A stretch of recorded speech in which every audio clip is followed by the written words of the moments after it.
নমস্কাৰ শ্ৰদ্ধাৰ মধ্য গুৱাহাটী আৰু অসমবাসী ৰাইজ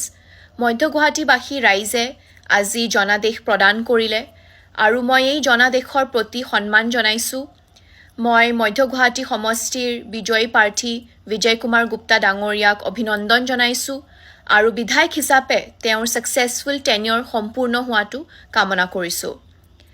নিৰ্বাচনী ৰাজনীতিত এয়া আছিল মোৰ প্ৰথমটো খোজ এগৰাকী নতুন প্ৰাৰ্থী হিচাপে নিৰ্বাচনী প্ৰস্তুতিৰ বাবে মই এক মাহতকৈও কম সময় পাইছিলোঁ কিন্তু এই কম সময়খিনিতো মই গুৱাহাটী মহানগৰীখনক এক নতুন ধৰণেৰে আৱিষ্কাৰ কৰিলোঁ মধ্য গুৱাহাটী সমষ্টিৰ অলিয়ে গলিয়ে আৰু পাহাৰবোৰত খোজকাঢ়ি আপোনালোকৰ লগত কথা পাতি কৃত্ৰিম বানপানীৰ পৰা লৈ যান-জঁট পাৰ্কিং আনএমপ্লয়মেণ্ট আৰু শিক্ষাৰ দৰে সমস্যাবোৰৰ বিষয়ে জানিব পাৰিলোঁ ৰাজনীতিত মই নতুন হোৱা পাছতো মই সমাজৰ সকলো শ্ৰেণীৰ লোকৰ পৰা যথেষ্ট মৰম আন্তৰিকতা আৰু আশীৰ্বাদ পালোঁ যুৱ প্ৰজন্মৰ স্পেচিয়েলি জেনজিৰ পৰা আৰম্ভ কৰি মোক আশীৰ্বাদ দিয়া আৰু পথ দেখুৱাই দিয়া জ্যেষ্ঠসকললৈ আৰু মোক নিজৰ ঘৰলৈ আদৰি নিয়া সকলো পৰিয়ালক ধন্যবাদ জ্ঞাপন কৰিলোঁ বিশেষকৈ প্ৰচাৰৰ সময়ত এটি কণমানিয়ে যেতিয়া দৌৰি আহি মোক আন্তৰিকতাৰে সাৱটি ধৰিছিল সেই মুহূৰ্তটো মোৰ মনত আজিও সজীৱ হৈ আছে এনেবোৰ মোমেণ্টছে ৰাইজৰ প্ৰতি সেৱা আগবঢ়োৱা মোৰ যি সংকল্প তাক ষ্ট্ৰং কৰি তুলিলে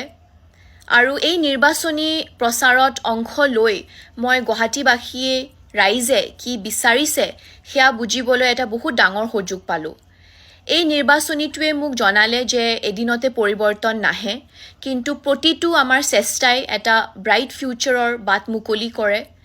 যদিও এইবাৰ নিৰ্বাচনত আমি জয়ী হ'ব পৰা নাই তথাপিও মই আপোনালোকক প্ৰতিশ্ৰুতি দিছোঁ যে আগন্তুক দিনতো মই সদায় আপোনালোকৰ লগতে থাকিম গুৱাহাটীবাসী ৰাইজৰ সেৱা আগবঢ়াবলৈ চেষ্টা কৰি যাম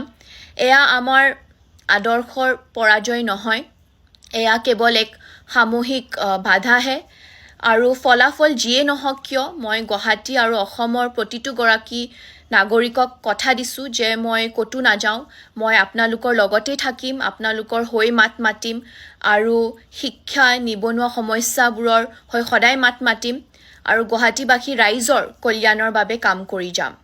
আপোনালোকৰ সংগ্ৰামেই মোৰ সংগ্ৰাম আপোনালোকে যেতিয়াই মোক বিচাৰিব তেতিয়াই কাষত পাব